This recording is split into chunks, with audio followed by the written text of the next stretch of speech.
Hello, బాగున్నారా? ఈరోజు నేను ఒక స్పెషల్ వంట చేస్తున్నాను. పచ్చడి. స్పెషల్ అంటే స్పెషల్ ఏం కాదు. ఇది యాక్చువల్గా చిన్నప్పుడు మా అవ్వ చేసేది, మా ఇంట్లో మా అమ్మ కూడా చేసేది. ఎందుకంటే శ్రీరామనవమి రోజు వడపప్పు పానకం చేస్తాం కదా, వడపప్పు మిగిలితే అవ్వ ఇలా చేసేదన్నమాట. మా నానమ్మ అవ్వ అంటే ఆమె వడపప్పుతోటి ఇలా పచ్చడి చేసేది. చాలా టేస్టీగా ఉంటుంది. ఇప్పుడు ఇది ఎలా చేసుకోవాలో చూద్దాం.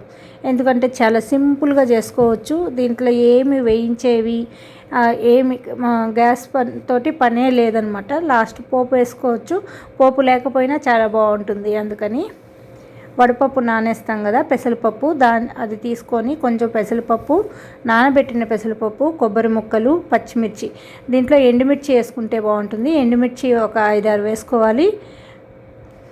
ఉప్పు, పచ్చి కొబ్బరి, అంతే. మనం మిక్సీ వేసేసుకొని లాస్ట్లో నిమ్మకాయ పిండేసి పోపు వేసుకోవాలన్నమాట. సూపర్ టేస్ట్ ఉంటుంది. నెయ్యి వేసుకొని ఈ పచ్చడి అన్నం తింటే, ఇట్లా ఈవినింగ్స్ మనకంటే వడపప్పు మిగిలిపోతుంది కాబట్టి ఇలా శ్రీరామనవమి రోజు, ఉగాది రోజు ఇట్లా చేసుకునేవాళ్ళం అనమాట. ఇదివరకు చూసారా, మనం మిక్సీ వేసేసాం. వడపప్పు, కొబ్బరి, లెమను అంటే నిమ్మకాయ పిండాను, ఉప్పు, ఎండుమిర్చి అంటే జీలకర్ర. ఇప్పుడు ఇంగువతోటి పోపు వేసుకుందాం. చాలా టేస్ట్ ఉంటుంది. మీరందరూ ట్రై చేయండి. వేడివేడి అన్నంలోకి ఈ పచ్చడి వేసుకొని నెయ్యి వేసుకొని తింటే బాగుంటుంది. చారు కానీ సాంబార్ కానీ ఉన్నప్పుడు సైడ్ డిష్గా ఈ పచ్చడి చాలా బాగుంటుందన్నమాట. అప్పట్లో 2 పూట్ల అన్నం తినేవాళ్ళు కాబట్టి, ఈవినింగ్ అదే నైట్ టైం కూడా అన్నం తినేవాళ్ళు కాబట్టి, నైట్ టైంకి వేరే ఐటెం చేసుకోవాలంటే చిన్న చిన్న ఐటమ్స్ ఇట్లాంటివి చేసుకోనేవాళ్ళు. కంది పచ్చడి, పెసలు పచ్చడి, చారు పెట్టేసుకొని ఇట్లాంటి పచ్చళ్ళు ఏదైనా చేసుకొని చలవ చేసే పచ్చళ్ళు అనమాట. ఇవి టేస్టీగా ఉంటాయి.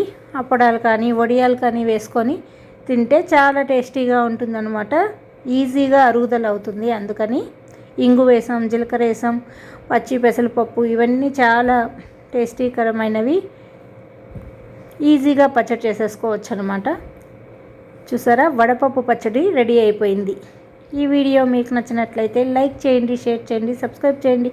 థ్యాంక్ యూ అండి. బాయ్ అండి. ఇది మాకు చిన్నప్పుడు మా అవ్వ చేసి పెట్టేది. అవ్వ అంటే మేము నానమ్మ అనమాట. నానమ్మని అవ్వ అని పిలిచేవాళ్ళం. ఇప్పుడు బామ్మ అని మా పిల్లలు మా అత్తగారిని బామ్మ అని పిలుస్తారు. యాక్చువల్గా మా నానమ్మ అలా చేసేది. మీరు కూడా ట్రై చేసి చూడండి. టేస్ట్ ఎలా వచ్చిందో కామెంట్ రూపంలో చెప్పండి. ఓకే అండి, బాయ్ అండి.